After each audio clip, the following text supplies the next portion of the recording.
All right, we're now ready to call the November 6th, 2025 special meeting to order. Will the clerk please call the roll? Councilmember Moskowitz, absent. Councilmember Delarada. Present. Councilmember McPartlin. Here. Councilmember Brennan. Here. Supervisor Cassidy Dorian. Here. Will everyone please rise for the Pledge of Allegiance? I pledge allegiance to the flag of the United States, to the republic, one nation, under God, indivisible, with liberty and justice. I think it probably makes sense for us to start with the public hearing, item B, which is a public hearing regarding the increase in the annual income qualifications for the senior and disability property tax exemption. We are proposing an increase to 44,500, which is an approximately 6,000 and change increase from what it was previously. If anyone has comments about that, we would take them now. A public hearing regarding the increase in the annual income qualifications amounts for the senior and disability property tax exemptions.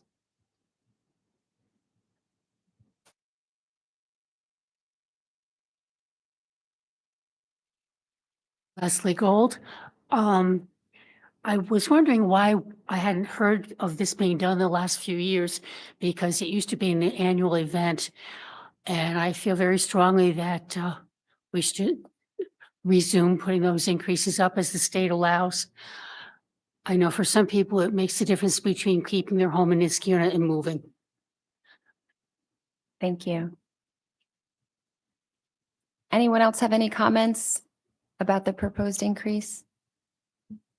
Okay, that's what I was assuming. So I think we can close the public hearing, item B, and we will open up item A.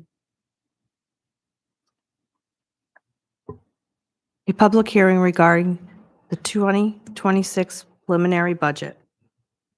Great. I think what I'd like to do before we invite, oh, it's going out, but we're going to pull it back up. I'd like to just open up a few slides. I know we've had the preliminary budget up there for a time, but I thought some of the slides kind of going over the trends from last year to this year, the overall points that we'd like to highlight before we have some open discussion about it would be helpful. I'd like to give just a high-level overview, and then we also have a few comments from our Complete Streets Committee about the proposed sidewalk project, which would be pretty much the only project in our general fund budget. So I'm gonna go quite a bit.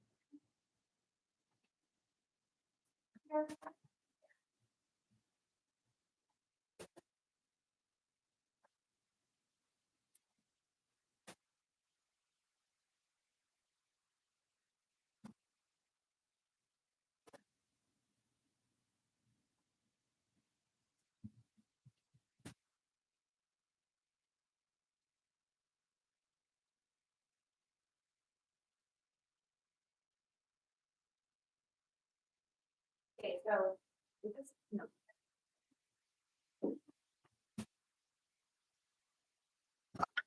that works. Okay. So just to point out some of the things to look for, and the public version that I have posted and that I've printed out for everyone that's here today should have some of these comments over on the right-hand side. One of the biggest challenges that we had this year, and it's not dissimilar to other municipalities, is a really huge increase in our health insurance.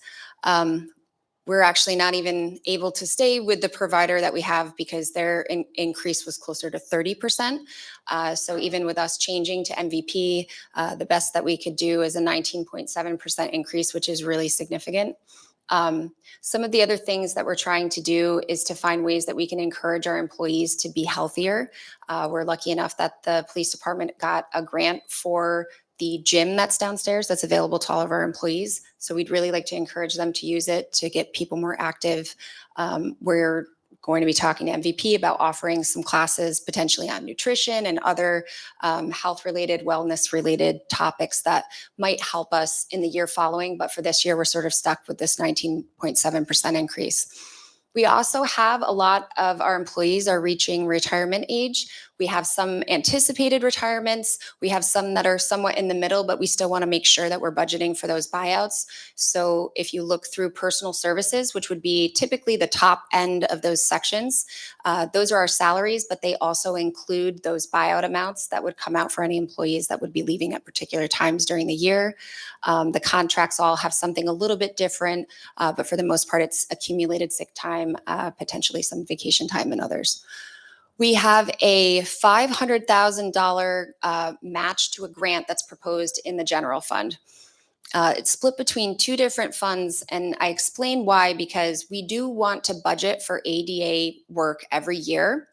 But this year, we probably would not have budgeted $150,000 for ADA just because it's such a tight budget year. But because the project's presenting itself, I think it's safe for us to sort of say $150,000 is going to help with ADA work that would be associated with this sidewalk project, and then the other $350,000 would be there. The reason why it's important to split these up is because we talk about using fund balance for non-recurring costs. And so since we know that we're going to be budgeting for ADA funds every single year, we want to make sure that we're not using fund balance for what we would have budgeted for anyways. So I'm proposing that would be about $50,000. So I took that off of the amount that we would be using for fund balance. The fund balance usage that's in there is still within policy. But again, it does not include any costs that we could call recurring, which would be that $50,000 for ADA. We're going to hear a little bit more about the sidewalk project from Complete Streets in a minute. We also have in our I believe it was Sewer 6 repair reserve account. We made some use of those funds to try to fix parts of Sewer 6's operations so that we could get it back to the level where we're not spending a ton of money on getting rid of our sludge, which has become increasingly expensive and is probably going to be even more expensive next year because one of the places we were bringing it is now shutting down. Either way, we want to try to replenish the funds that we used out of that repair reserve account, which was $88,000. And then I would still like to continually increase what we're putting in those reserve accounts so that we have those funds when we need them. So I'm proposing another $12,000 on top of that for a total of $100,000 being set aside. Any of the proposed amounts that we have right now, everything is under the tax cap. Right now, we're about $550,000 and change under the tax cap. Our efforts now are just trying to make sure that the tax rate increase isn't going to make people too nervous. So all of the efforts from the preliminary budget to now has been on trying to make that tax rate increase work. We are well far under the tax cap. We also have some assessments that have to be done to some larger properties that we have to budget for. This has nothing to do with us, kind of negotiating things and going into a settlement conversation. It has more to do with us just needing to pay to have those properties appraised, and it's really expensive. We share the cost with the school district, but we have to make sure that that's in there, and it's a pretty significant increase, so that one's in there as well. We also had increases to just about every other cost category, just like everybody else that's experiencing it in your homes. We had the same thing here. So we had some pretty intense increases. Our liability insurance is closer to 10%. And again, and when we're talking about being able to increase our tax levy by only 2%, we had to get really creative and we had to cut a whole lot. So we don't have a whole lot of exciting things in, but I want to make sure that you're understanding kind of our thought process and how we get from here's what every department wants to what we're putting out to the public. It starts with a tentative budget that was posted on September 30th. That included most of the departmental asks and the things that, sort of the wish list of things. So that one was well far over the tax cap. It wasn't something that we were going to be able to sustain, but at least got the conversations rolling. The October 23rd preliminary budget, which is the next iteration of the budget, was a little bit closer to where we wanted to go. And those were edited after our workshops that we did, after conversations with our departments, after going through all of our salaries to make sure that we had everything as close to correct as possible, trying to project out if we could save some money with the retirements by hiring folks that are coming in at a lower level. That's where our preliminary budget is. And even since that date, we've been cutting even more. So it's an iterative process. We won't have a final version until it's approved on the 20th, but what we're presenting today should be pretty darn close. In that 9/30 tentative budget, it actually represented a 13.2 homestead tax rate increase. So obviously not in the realm of possibility for us. We were able to whittle that down to 7.34. And I say whittle, some of that was cutting, but some of it was just getting better information or finding other providers or just making the budget a bit more accurate by not throwing out, we think revenue is going to be this in some bulk number, but trying to back into those numbers more correctly. So that got us to 7.34. Where we are today in the preliminary represents a 4.77 combined highway and general fund tax rate increase, which would be $39.96 if your home is assessed at $275,000, which is the average in Niskayuna. We get a lot of questions about fund balance. As I mentioned before, we want to make sure that these are non-recurring expenses. We have a whole bunch of short-term debt that I kept all of those payoffs in the budget because I would like to get rid of all of that short-term debt. If we don't, then we are going to be paying somewhere in the neighborhood of $50,000 in both interest and in fees to fiscal advisors for rolling those funds over. So before we do anything with fund balance, I think paying off the bands is the most prudent way to use them. So we won't use fund balance unless it falls within policy. I mentioned that because we had some equipment purchases we were hoping to do in highway, but the projections right now are not putting us in a great position for fund balance. So what we did was set them aside in an account that's not necessarily an expense account, but more of like a alternate fund balance reserve account. It's an H fund. It basically just holds the money over. Those funds won't be used unless that we can get our fund balance in highway into that 25 to 50% of appropriations range. The only other thing we're using it for, as I mentioned before, is the sidewalk project. That would obviously be a one-time expense, except for that $50,000 that we would have otherwise budgeted for ADA improvements, which is not a part of the fund balance usage. You can take a look at the appropriations. So the appropriations are the expenses that we can see. We break it up into appropriations and then revenues in the budget that you're looking at. Our appropriations for the general fund go up by just 2%, which is a huge feat, really, given what we had to work with. Highway went down really significantly because if you recall last year, we did a huge purchase of a whole lot of equipment, which helped us to replace things that were really on their last legs, including a vac truck that was spilling water all over the streets as it drove down the road. Sewer 1, Sewer 6, and water saw, relative to the cost increases that we're seeing, saw some, relative increases in appropriations, but nothing too over the top. In fact, I would have preferred to put a little bit more in water for our reserve account, but I'm keeping it at this level so that we can have a discussion about some of the other more problematic things before we take a look at that. Appropriations are not the same thing as the tax levy, right? So the amount of money that you spend is offset by the revenues that you have. The revenues come in from various places. You'll see those outlined in the budget. One of the biggest categories is that tax levy.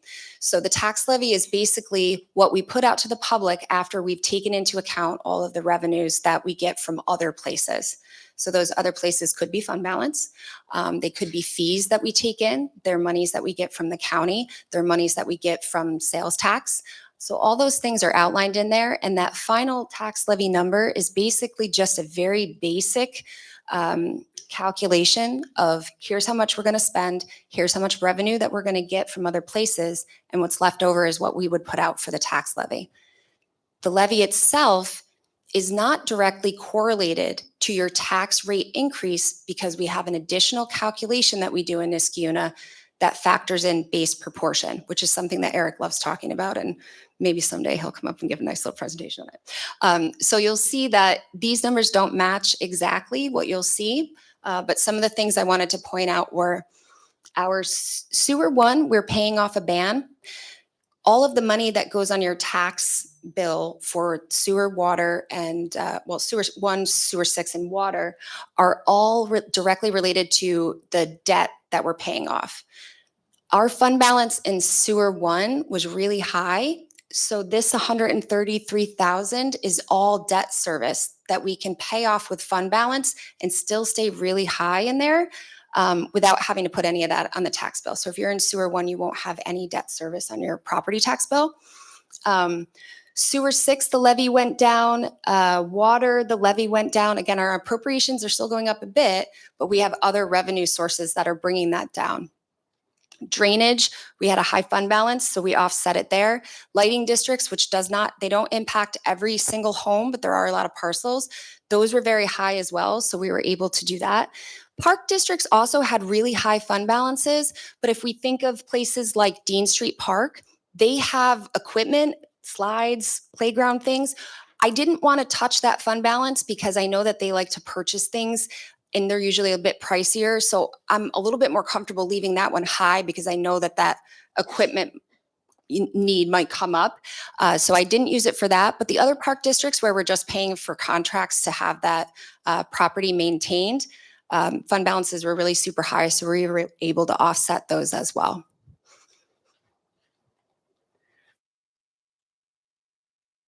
Okay.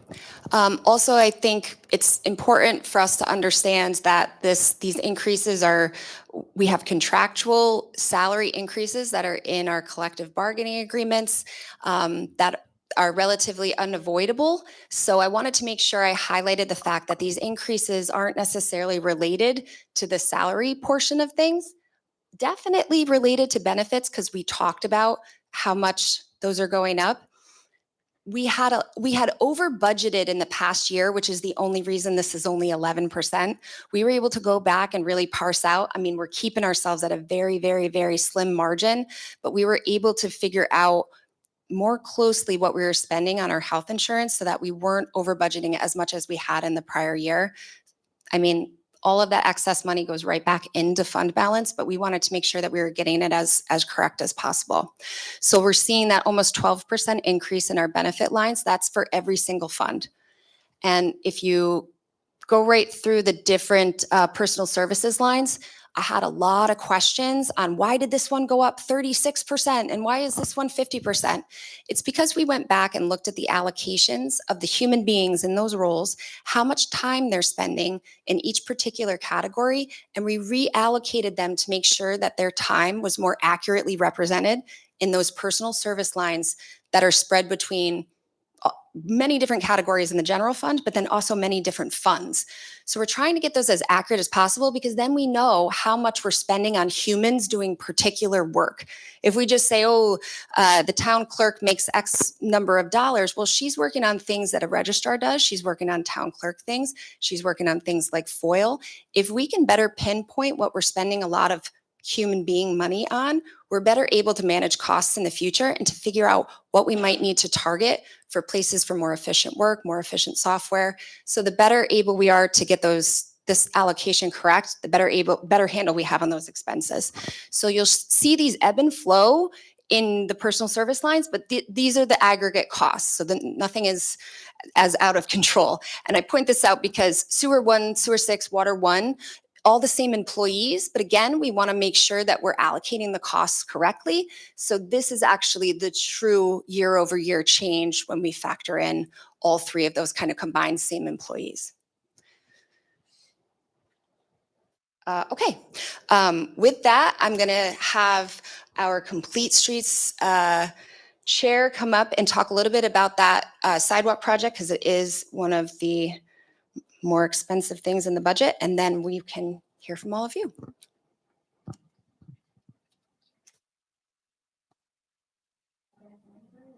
No.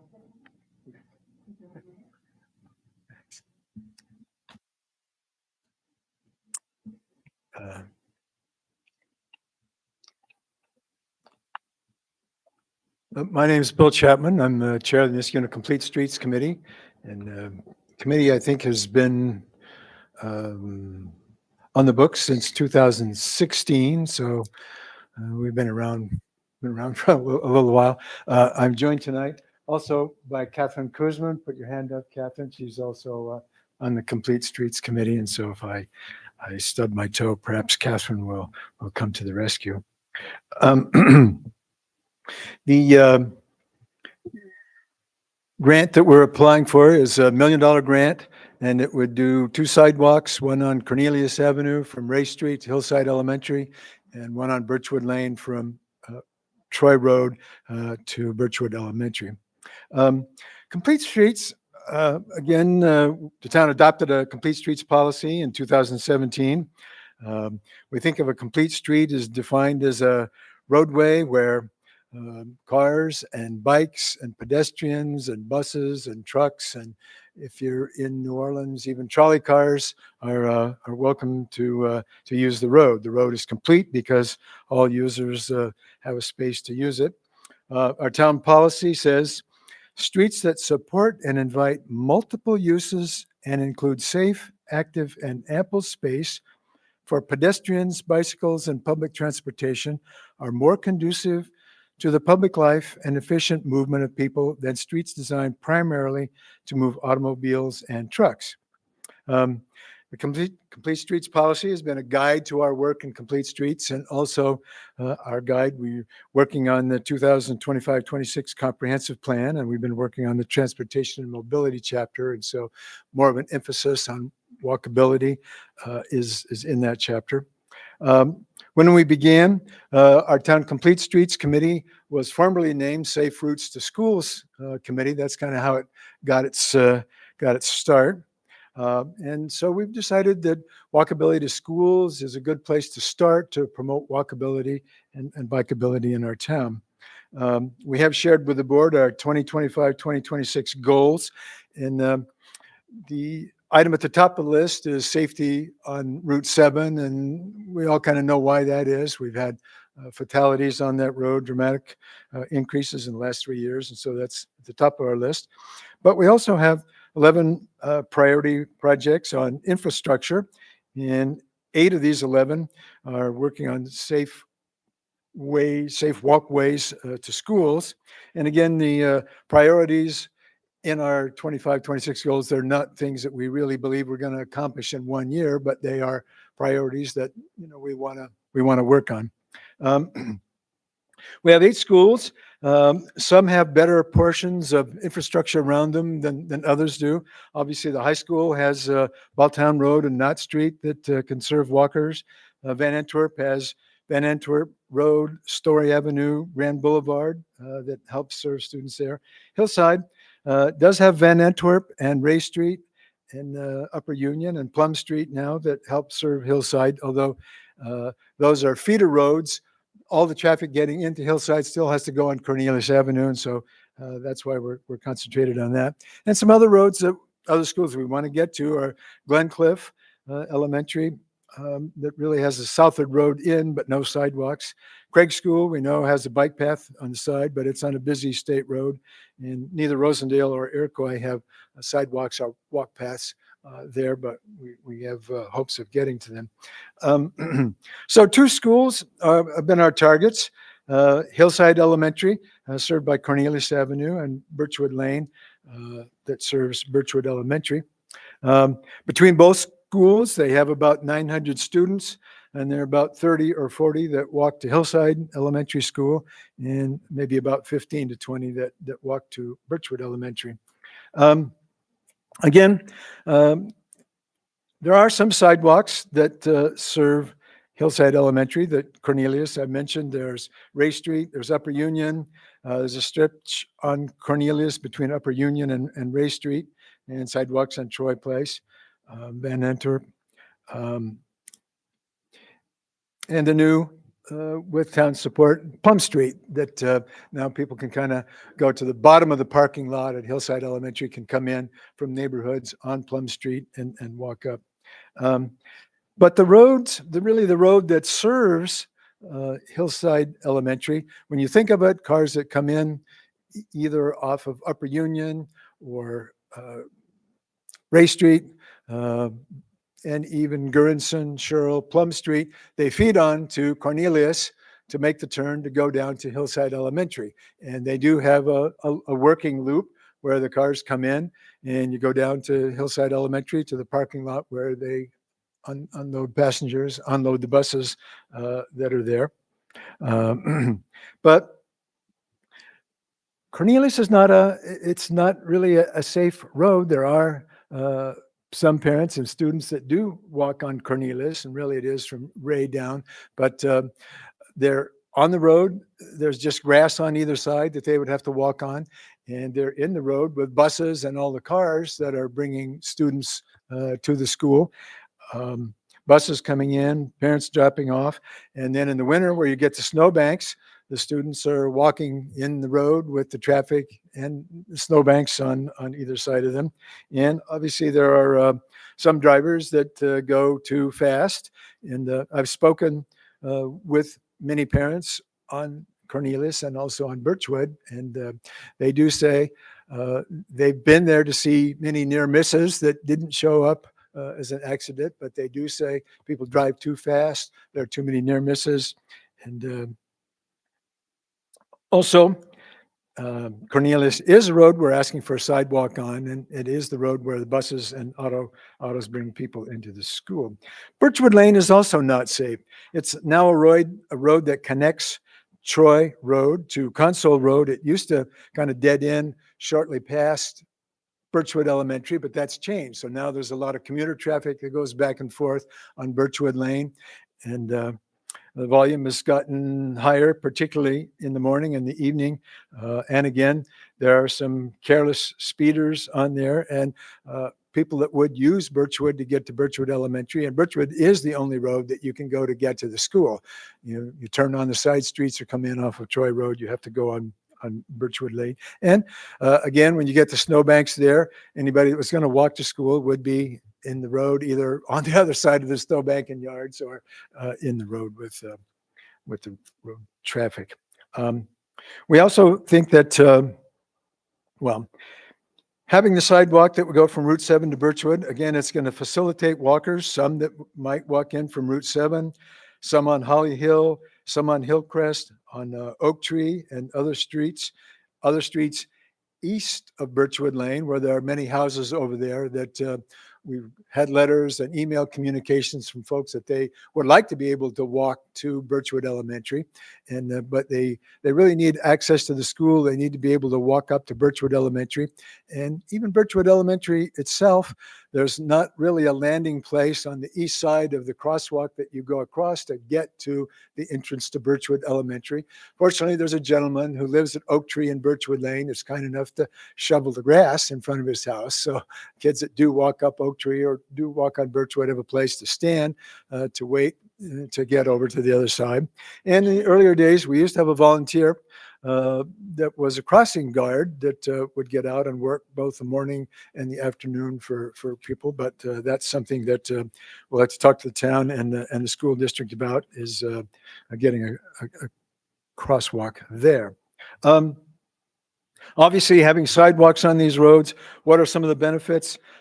Students will be safer. And that's really our priority, that if we want to promote walkability in the town, we have to have safe infrastructure that's there, so that, we encourage parents to have their kids walk to school, or you may even have the walking school bus where parents pick up kids. They're walking, they're picking up walkers to get to school. And we had a walking school bus to Hillside for quite a bit of time. Same could be applied for Birchwood. A couple other quick things. One, you reduce childhood obesity. Kids age 2 to 19 in our country, Center for Disease Control and Prevention, 20% of those are obese. That's 15 million kids. So walking to school is going to help with that. We're going to have a reduction in the use of fossil fuels. More walkers reduces vehicle miles traveled, reduces greenhouse gas emissions. Also, Capital District Regional Planning Council greenhouse gas inventory shows that connected communities have 30 to 40% less vehicle miles traveled per capita than disconnected ones. And so you look at some of our schools that are close to being walkable, like Van Antwerp or our high school, Hillside, we hope. It's very different from Glencliff Elementary, or even Rosendale Elementary and Iroquois. People have to drive. And also, walking to school promotes community connections. Investing in walkability specifically around school can be an anchor point for wider community transformation. Community schools represent a clear focal point for walking and on-street socializing. And also, I included a few studies, and there are more even than these, that show that that little shot of nature in taking 15 or 20 minutes to walk to school is very helpful to students. It improves mood, ability to think, plan. People are more sensitive, more happiness being out of doors, short bursts of nature. People are kinder, more compassionate. They can perform better on tests of short-term memory and attention. And those are all important things. And finally, I guess I would like to say that being able to have a grant where we use matching funds that are available, in other words, it's $1 million grant, that's a lot of money, but the state's going to put up half of that. We're going to put up the other half of that. And if we are not applying for this grant money, we're leaving that money on the table.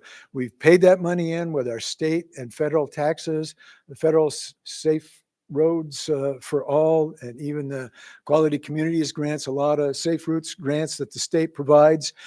If we don't apply for it, we're paying our state and federal taxes, and other communities are using that money to fix their communities up. And we've seen our neighbors in Glenville that have been very ambitious. They've gotten a sidewalk on Applause Avenue.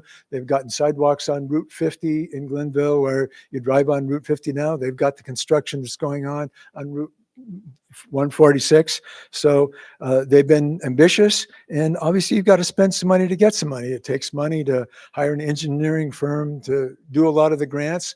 I mean, we have folks here like Laura that could do grants if that's all they had to do, but they have 50 other things that they have to do. So money on the grants and putting up that matching portion that helps us do this. And just one other quick thing. We all have taken a look at the co-op and what using some matching grants and some of the connectivity things that have happened from improved walkability, that we now have sidewalks on both sides of that road.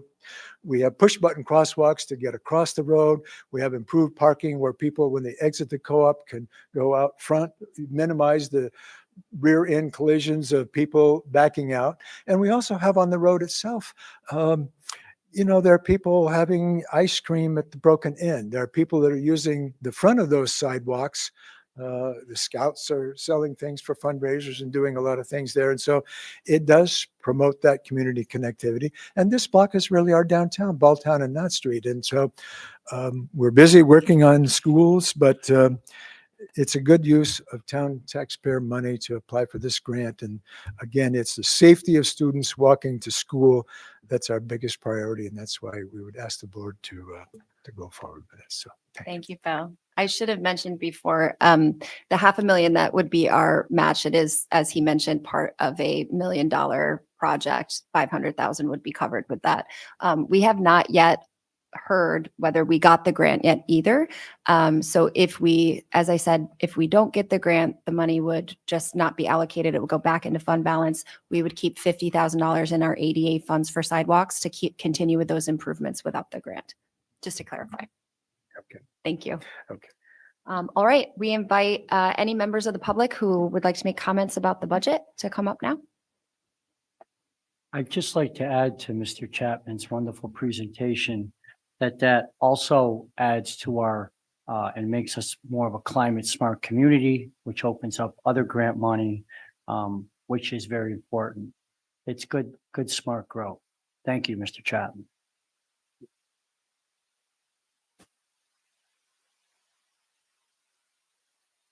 Okay. Hi, Natalie Tiberio.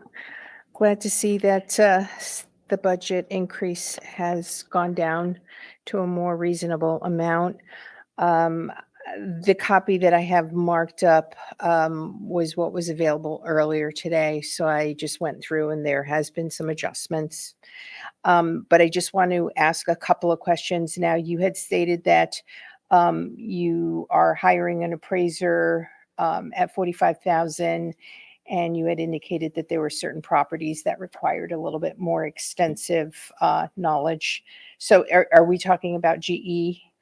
No, and we're not hiring. It would be just, it's actually sadly just, I think it's one or two that are included in there. They're bigger properties. I don't think GE was included in that, but was it? Okay, so GE was included and then the Target and renewables. Okay. Okay, well, that's just good to know what that's going to be spent on. And I did see the notation that the confidential secretary is taking on some roles from, she's going to be doing foils and other things. She's going to be doing legal as well, or, Stuff that she had been covering. So basically the packets and the, oh yeah. yeah, because it states here that she's going to be doing some legal secretary work.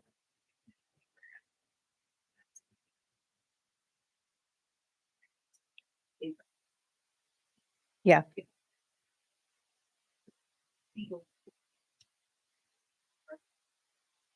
Okay.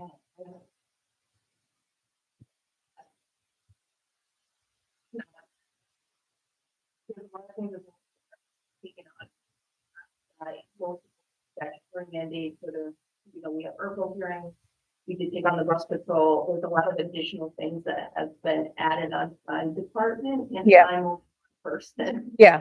So I mean, you have things like foils and things that are really not legal. We definitely can have somebody else trained to do those and take those off on me so that I can actually focus on the work that's. Yeah. important. No, I think it makes good sense. And, I think the salary was pretty high. So to have her distributed amongst other departments makes complete sense to me. And I'm glad to see that. It's, yeah, which is fine. And so I know that you had mentioned earlier that you're hoping to have a deputy legal person. So does that mean that the legal fees for Rob Hess, is that going to go down? Is that going to be like Well- offset?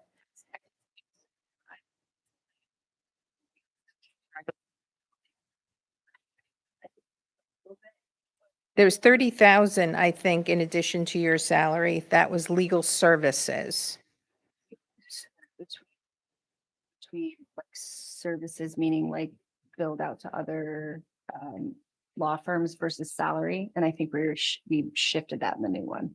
Or no, wait, maybe we didn't shift it yet. We were going to wait and see if we had it. Yeah. So it was a mix of contractual and then salary. So there was some hope that we might find it so that we thought, okay, hey, maybe if late in the year we found someone, we leave it in salary, then we put the rest in contractual, just in case there are things that would maybe rob, but maybe there's something, sometimes we have weird things pop up and we would like somebody who had a little more expertise in a particular topic to take it. So we just left it in services. Yep. If we hire the deputy, it'll probably get shifted all I mean, over. it's like the. Yesterday. Mhm. Okay. Would be fine. Okay, well, that's good. That really answers my question. I'm not thinking that you're not doing anything. I know we keep you busy. We keep you busy. Now the sidewalk, you have $350,000 of equipment. So is that new purchases for equipment? How does it work, Laura? The 350? I think we put it under just capital. Is it under 0.2, I think? It says capital outlay equipment. So so it would be a it's- capital outlay. Okay, Yeah. okay, no, that's fine. And then what other things I see the fire inspections, which I'm going to be, experiencing on Monday. The 8,000 in fees. Now he's full-time though? So he was hired as full-time with the intention of making sure he was trained to take over for an impending retirement, which will be realized sooner actually than we thought. Okay. So, Answers my question. Thank you very much. What other questions did I have? Just bear with me, guys, because this was 32 pages. we also have time. So if there's anything you don't get to, feel free to Yeah, email. yeah. We have a little bit of time. Yep, okay. No, that was most of my questions, and I am, again, happy to see that this amount has gone down, and hopefully it'll remain that way. Thanks. Thank you.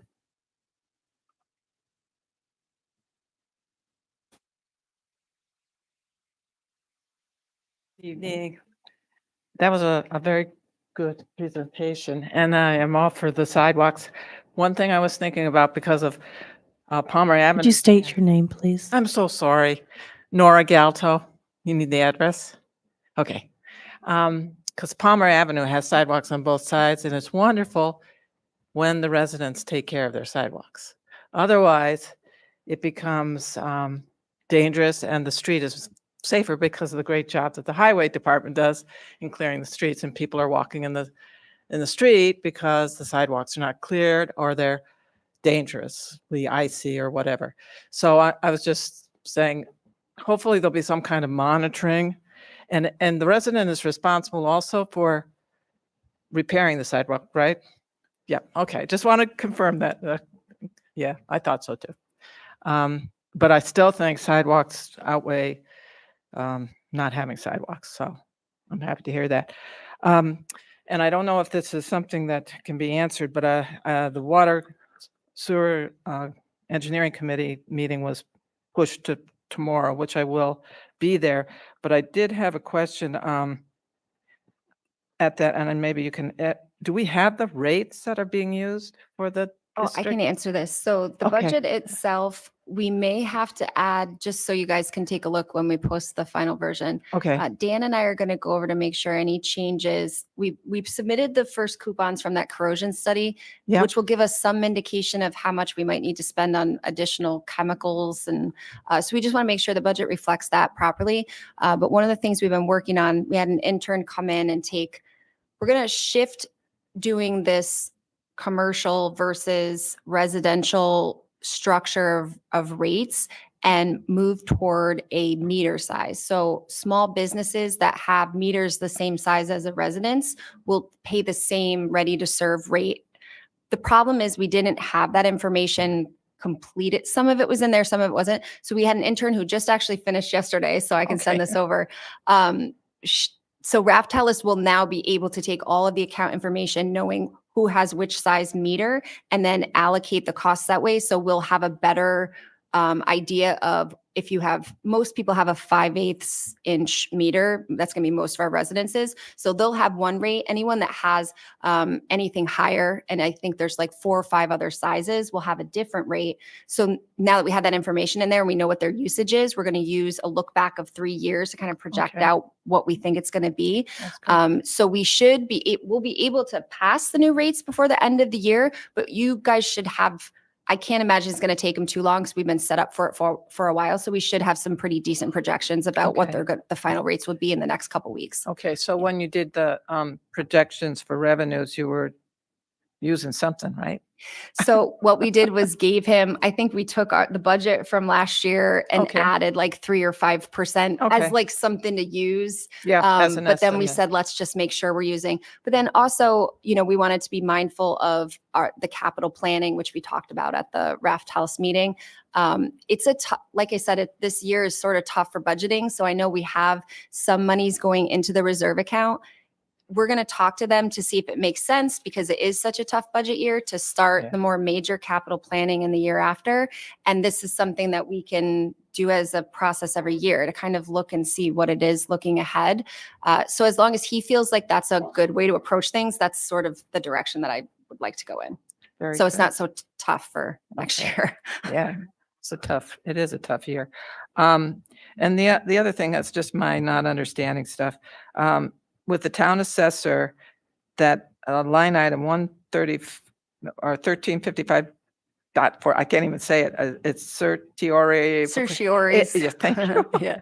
Is that like, That's the appraisals I was talking about. okay, are you being challenged? Is that for, okay, all right. This one's in. Yeah. Okay, that's what I was figuring. Yeah. Yeah, the challenge. Oh, okay, that's good to know. It takes time. Goes on. Very good. Okay, I was just curious. Yeah, that's what I figured too. Okay, thank you. That was it.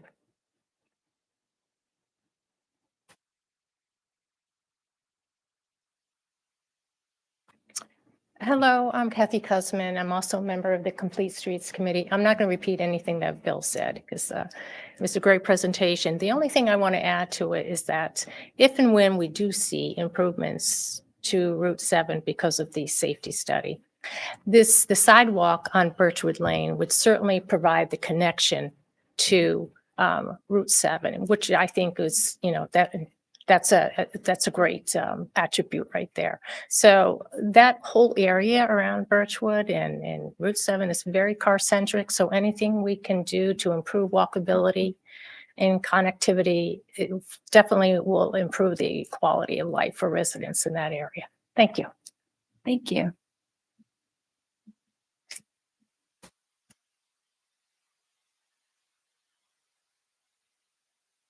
Dan Sexton.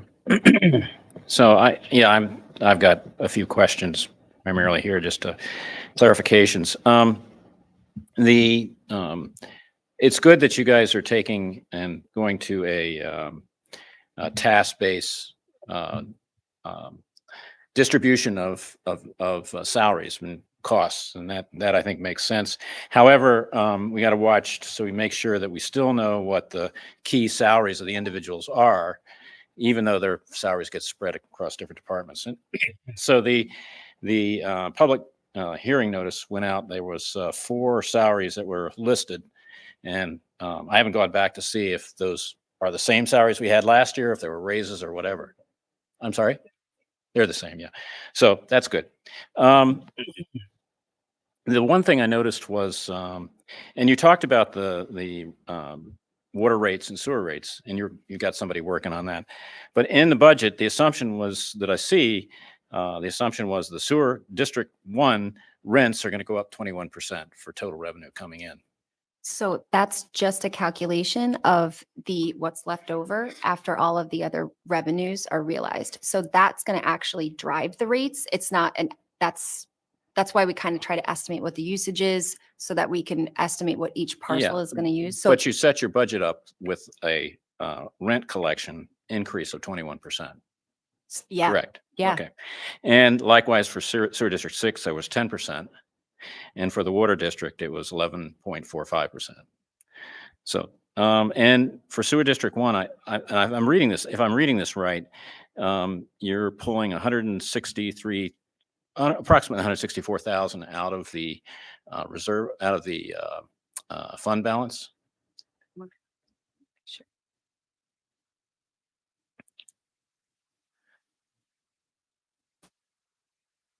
So sewer District 1 is 163,597 and 60. It's 164. So that's the 129,000 is the band payoff. And then we used 34,000 toward bond debt service, just because our fund balance was so high.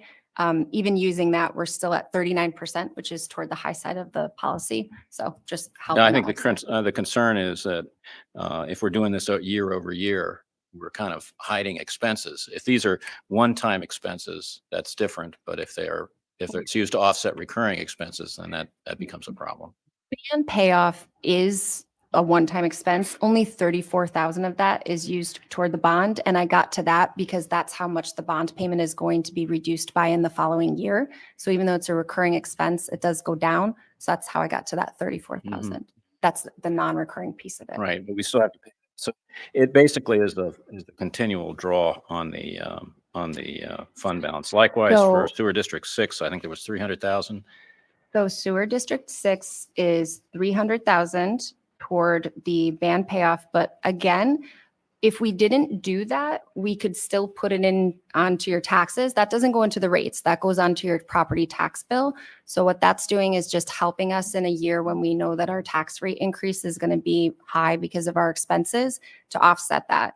If we added that back in, we could do that to save our fund balance. But if we're going to stay within policy and help our tax rate increase to not be as high, I thought that would be more beneficial than, having Yeah, it inch up. I guess what I'm concerned about is that if we are masking cost increases by keeping the tax rate artificially low and then pulling out a fund balance. That's not a sustainable. But you're forgetting that the ban is being paid off. So those, understand. those costs won't be there next year. Yeah, part of it. I And then think the you water have to look district, at there the was, proportion, right? The proportion of what's coming out of the fund balance. If it Right. was a lot higher, it certainly wouldn't be sustainable. the water district was 11.4%, 11.45% increase, as I mentioned. The 700K drawdown of the fund balance there. So is that the same kind of thing that's going on? Right. So the fund balance is on the high side of the policy. So in order to offset, again, debt, we're only talking about debt service for these funds. The debt service goes right on your property tax bill. So that would have bumped up your property tax bill a little bit more. So I'm trying to keep it at that 4.7%, 77% for most of us. So that's helping us to do that.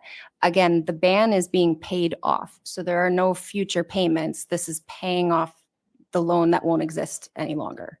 So it might be beneficial to be able to split that out so that we know what is recurring and what is non-recurring. There's nothing else. There's fund balance isn't being used for anything else except for that. All going to. All going to the ban payoff. Okay. All right. Those were my questions. Thank you very much. Okay, you're welcome.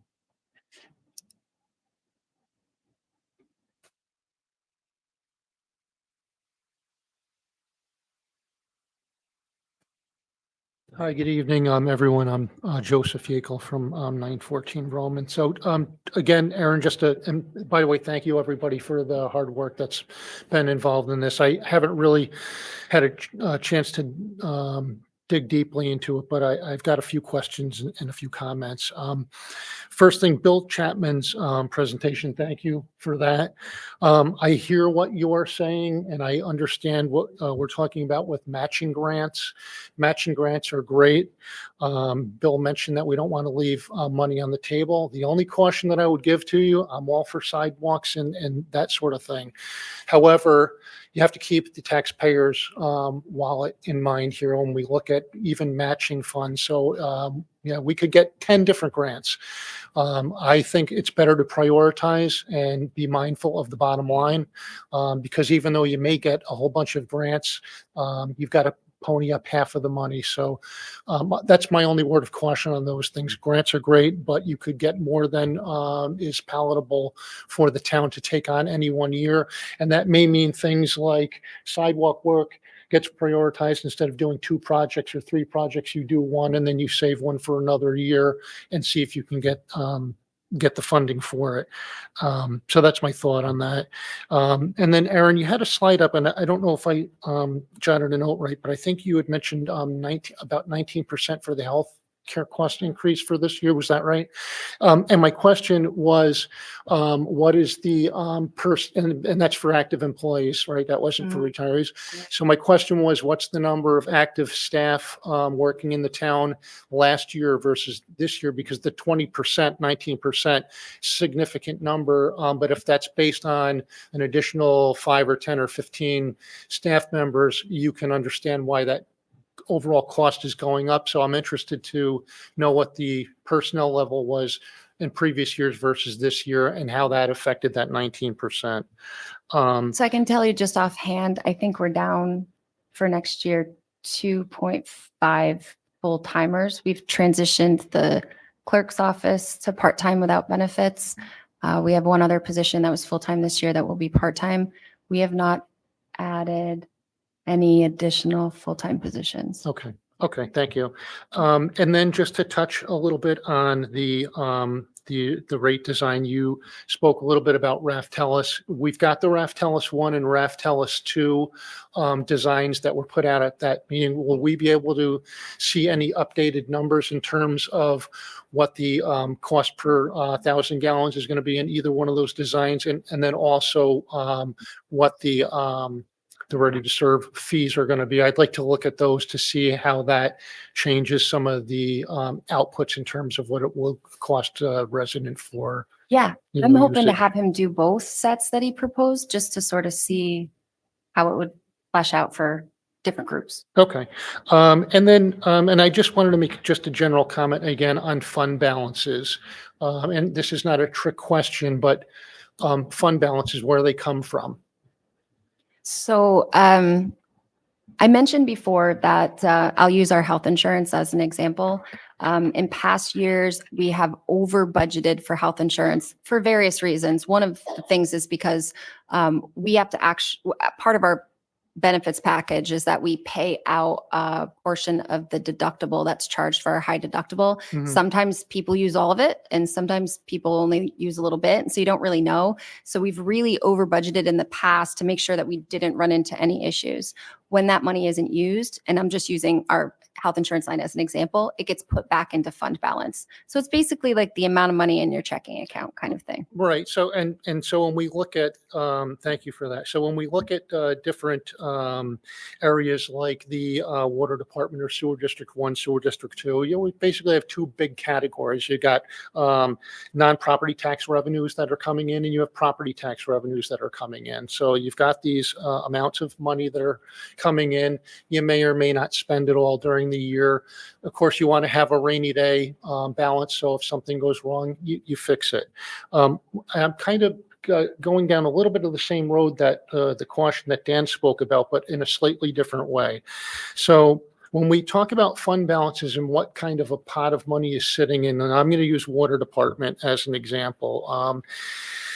And if we're using monies in 2026 fund balance to pay off some of the expenditure that's planned for the year, that money is not money that was collected in 2026. This is collected from residents in 2025, 2023, 2021. This pot of money has been growing over time.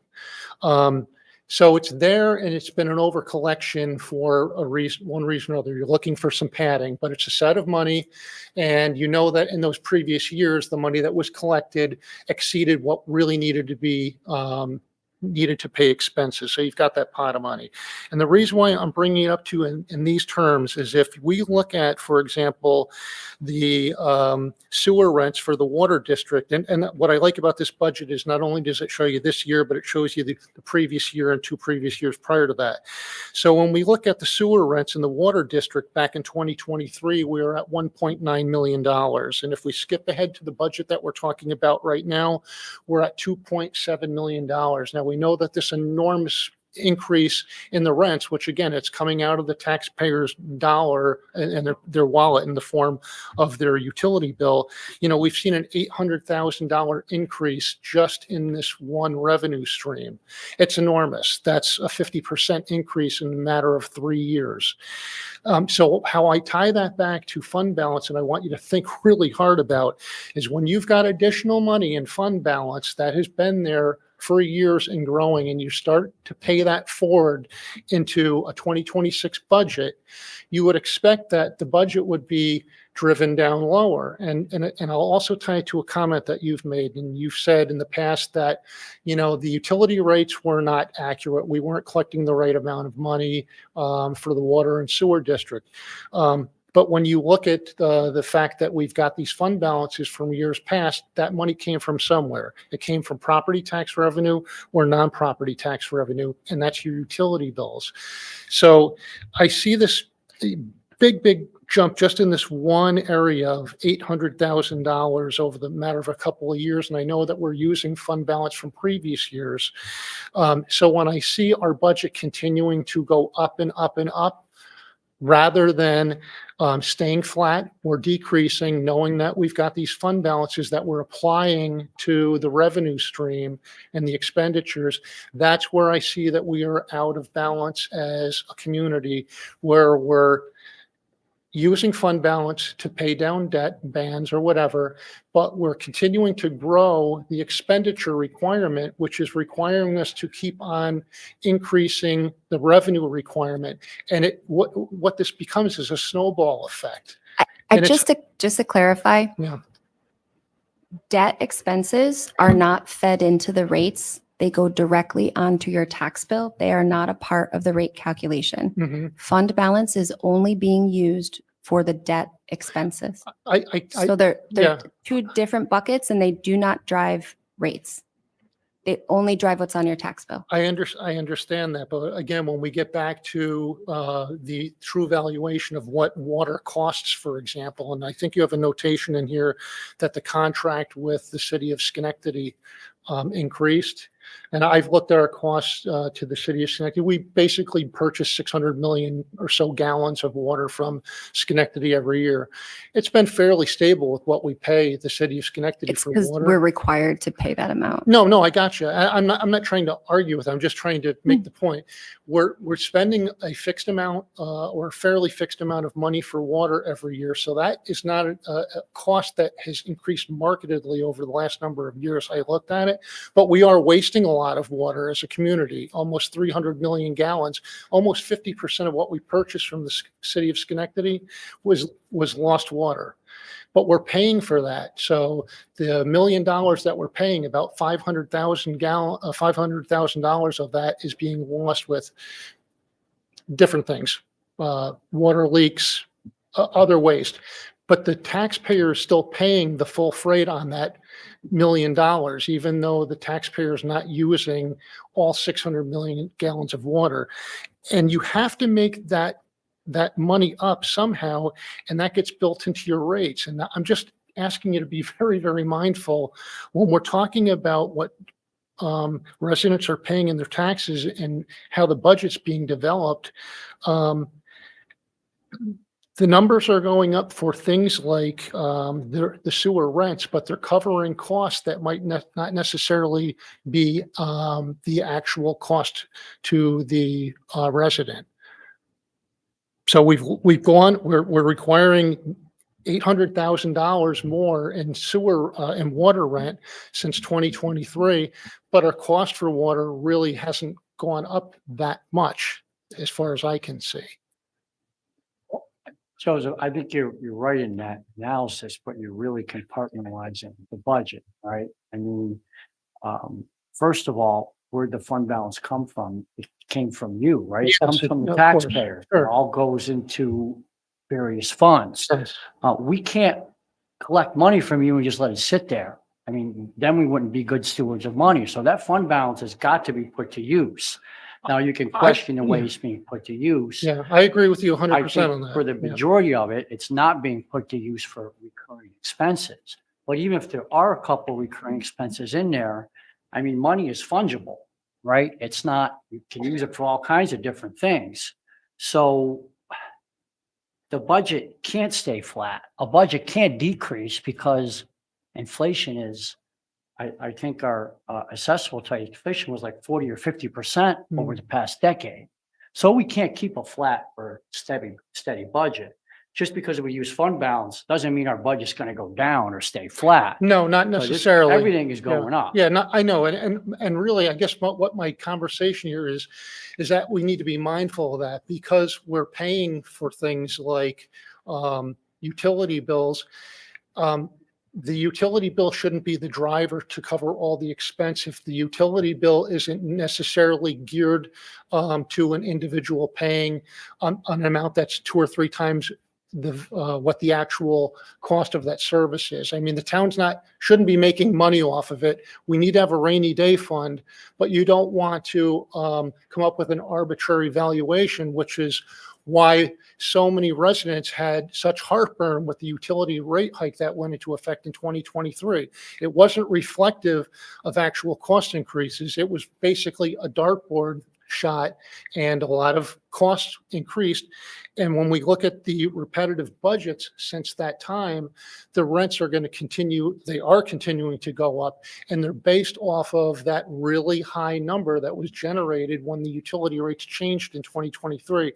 So that's what I'm really just asking you to take a step back and look at that and see how that impacts your residents. And it's kind of the same thing in the conversation with Bill. You may get a lot of grant money, but you still have to be mindful about how you allocate that because you ultimately have to draw from the taxpayer in order to fund that other half. So that's really what I'm trying to get at. I think it might be helpful for me to send over the debt path that we're sort of projecting so that you could sort of see why it is that we're using fund balance versus letting the amounts sit there. Yeah. every time we roll over even our short-term debt, it costs us money, more money than we would make in interest. I think also it's important to remember that water and both sewer funds not only have fund balance, but they have reserve accounts as Yeah, well.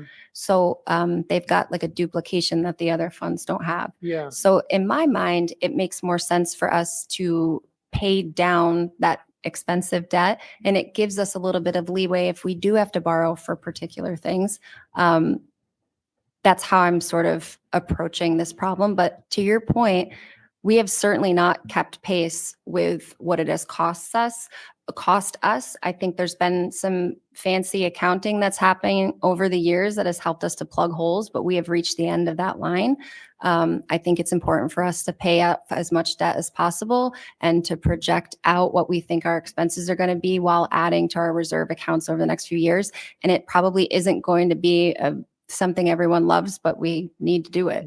And this is the year this is the year to pay off that debt. Yeah, and I'm not arguing with that. Fund balance, it's important to use that and use it in the right way. I agree with you, though. I'm saying that there's more than one way to back into these numbers Sure. and more than one way to look at this. And for me, I'm always thinking about the person sitting next to me or the person that's down the street from me and how this budget is going to impact their bottom line in terms of their property tax and also their utility bills. I can pay my bills, right?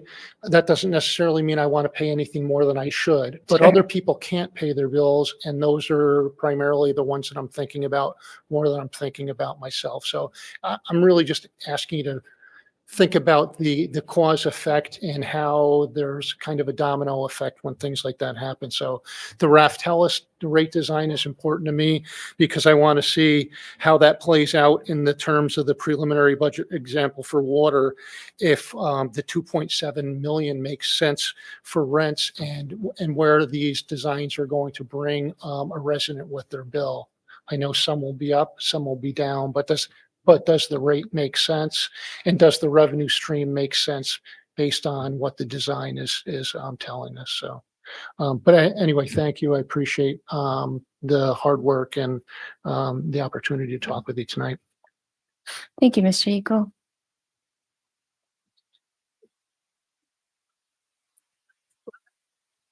They go on the website? Yeah, absolutely.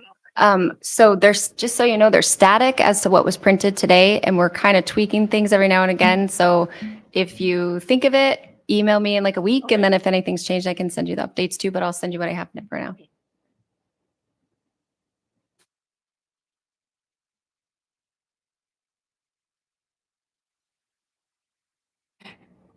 Leslie Gold. I found the notes that I received tonight with tonight's copy of the budget very helpful. They answered most of my questions. I'm curious why, and I know it's been a practice for several years now, but the planning board used to be lined out on its own. The Conservation Advisory Council is, the Zoning Board of Appeals is, but somehow the planning board is now just grouped under planning and zoning with no explanation. That's don't not know why my they idea did of that. transparent. I don't know why It's that was puzzling. done. I didn't even think of it until you said something that I went, yeah, I don't know why they parsed out CAC and zoning. We can pull it out. It's not, I don't think know it that should be. That's easy. enough Just in the to do. name of transparency, if nothing else. I'm Um, surprised that slipped by Mr. McPartland. 'Cause he's a big planner. It's been going on the last few years, I but don't for years it was there. And I think there was a number for the number of people on the board and planning board. all. Yeah. And that number increased in recent years. You cover the two alternates and all. And that's the kind of thing people kind of like to know.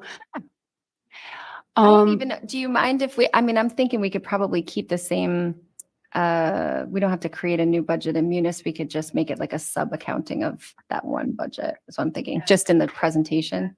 Okay. Okay, I wonder why they did that. Huh. I don't think it's that hard to pull it out. The planning board doesn't really have that many. It's like whatever we're paying the board members and then maybe some, actually no, because I think. the there's a legal little fees bit for are- training usually. How long think have you that should be served on the it. planning board, Ms. Huh? Gold? How long have you served on the planning? Well, the board? first time it was just about 20 years, and then I'm back like maybe 6. Thank you. Thank you. I was puzzled by something Mr. Chapman said, and also by something he didn't. He had several references to Glencliff School and getting a safe path there. I have to know Glencliff is not in the town of Niskiana. It's officially in Rexford. So this board should not be looking at funding any walkways there. He did not mention Craig School, which for several years had a crosswalk so that at least the people, and it is people of various ages coming up the field and crossing Balltown, had a place where they could more or less safely cross. Don't mind me, I'm getting a migraine. You're talking about at JCC right there? Actually, it was at a private residence at 2551, which is, the driveway there is directly opposite the entrance to Craig School. Ideally, it would be at the JCC, but then there's the problem of you cross and you've got the big ditch on the east side of Balltown. Not a great place to cross to. Ideally, there would be a sidewalk. And I will tell you, years before the roundabout and all of that went in, DOT had a beautiful plan that would have put a sidewalk through that area. And it did not get built, obviously. Mm. But I think there needs to be some provision for a walkway, and maybe they need to do something with a little sidewalk. It'd be lovely if there was a sidewalk, at least from Providence up to the soccer fields. There is a lot of foot traffic, not all the time, but a lot of the time, especially more in the summer, the good weather, but between the JCC, the school, and the soccer fields. So can we get to the And that has to soccer be field state. from behind where those from Craig in the back and get If you're there? already on Craig School property, yes. If you're coming up the field from the apartments and it happens, no, you have to cross Balltown. Yes. And there is no good place to cross that area of Balltown. Leslie, I actually did look into that when I first took office because the school social worker at Craig was frustrated as well for years that students from the other side of Balltown Road couldn't walk to school if they needed to. There's a population of students that don't have transportation on the other side of Balltown Road. And the parents were having a hard time even walking them to school. So if they were late, if they missed the bus, they just didn't go to school that day. There wasn't a way to get there. And I believe, I don't want to speak for Laura, but I talked to Laura about it. The county felt like safety wise, they couldn't draft a plan for kids to cross Balltown Road because of just the amount of traffic that's there and the visibility and all of the factors that went into their decision to take that crosswalk out. But I'm with you. I would love to have a way to increase walkability there, especially even kids who leave Craig and go to JCC after school, right? Like that would be nice. It used to be Well- that somebody could just walk them over. The crosswalk was there while there was an official program between Craig School and the JCC. And when that ended, State DOT decided the crosswalk was no longer needed. They didn't bother There to is still look a at the program. They actual still foot go there for traffic, after school care. They still They do. but They I used would to. like to see, the town Still very- encourage that to be developed. Yeah, I'd love to work with anyone on that. Yeah. It was still dangerous even with the crosswalk there because of all the traffic, but that's Well- also a state road, isn't it? So that makes it a little bit more complicated. That's what I'm saying, you have to work with the state, Yeah. no matter who's going to do it. And the Yeah. town really can't. Have talked about it. Thank you. Anyone else have comments? So like I said, this doesn't get voted on until the board meeting that's 2 weeks from today. So if you find other things you have questions about, or you want some updates or anything, just feel free to reach out. You have one more? Yeah. I would like to see the actual fund, not the puts and the takes to the fund balance, but the actual fund balances and the actual reserve balances in the budget. That would make it clear whether, just so people can actually see Yeah. what we have in the bank, so to speak. Thank you. Those get filed with the final budget, but only because it's closer to the end of the year, but we could give you what they are now, just so you have them. Yeah. Yes, if we don't have any more comments from the public hearing, we're going to close the public hearing. And